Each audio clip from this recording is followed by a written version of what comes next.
was segregation for an African American person back then? The situation was really based on a Supreme Court case that took place much earlier in 1896, the so-called Plessy versus Ferguson case, which the Supreme Court ruled that segregation was okay as long as there were equal facilities for African Americans, the so-called separate but equal doctrine.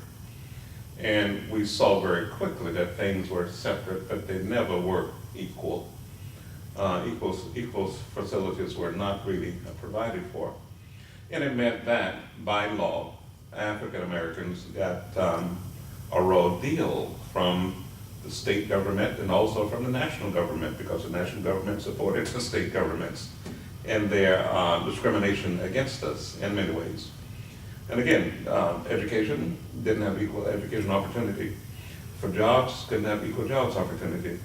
In my home county, I couldn't even go to the county library because it was only for whites. Blacks could not go to the county library.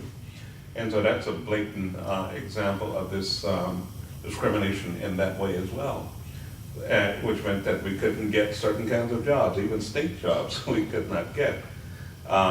There were some more menial jobs that were designated for African Americans, but top flight jobs were out of the question at that time.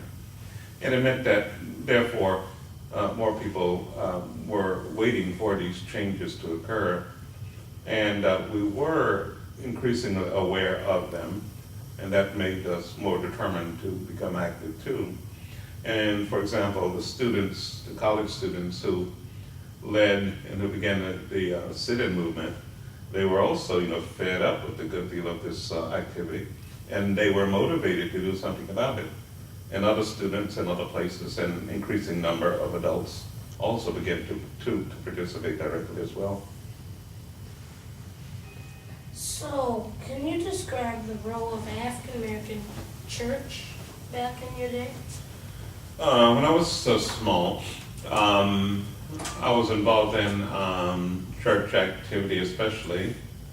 My parents were active in the church, especially my father, who was a very active churchman, and the AME Church, the African Methodist Episcopal Church, in my hometown.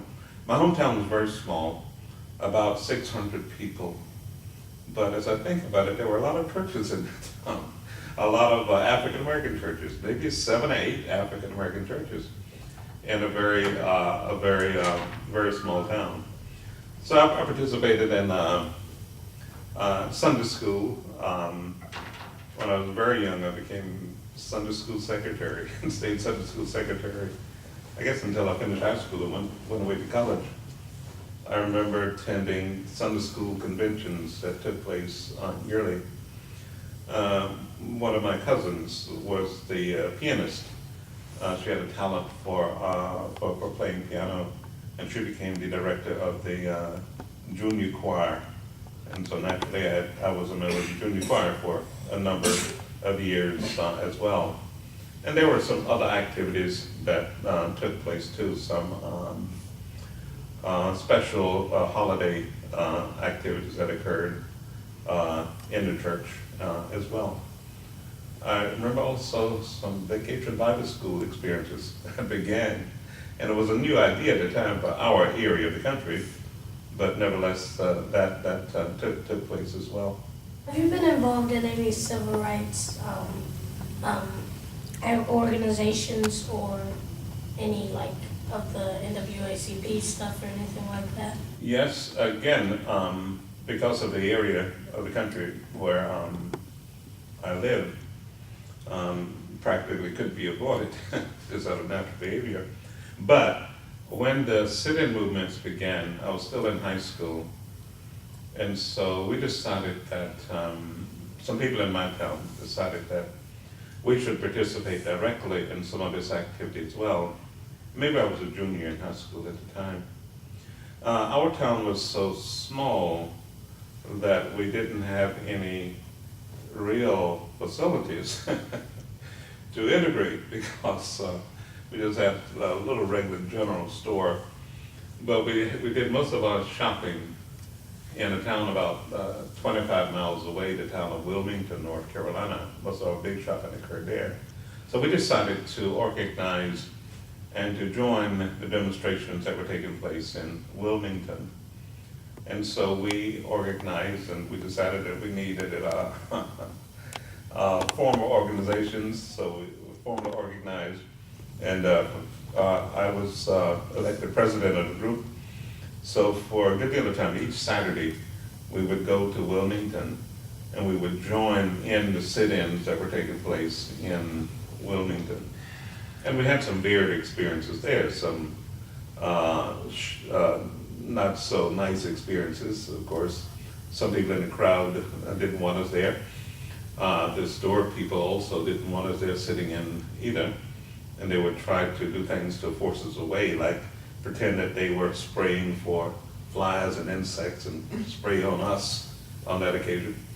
Some of the rowdy people in the crowd would threaten us and threaten to fight us in some ways too. But we had gone through some training before we actually did that. And so it was overall a very successful experience. Later in college, I also participated in some civil rights demonstrations. And even after I finished my undergraduate work at North Carolina A&T, I moved to Pittsburgh to attend a college there. And activity was taking place in that city. Even in that northern industrial city, some things needed to be changed there as well. And that continued even later. For example, when I went to another university, to Indiana University, and then later to Washington State University, one organization that I became involved with was the organization concerned with liberation in South Africa. So in effect, sort of civil rights for South Africa on a more of a global scale. And so I think that part of that interest and activity generated, in my case, early from participating in the sit-ins back in North Carolina.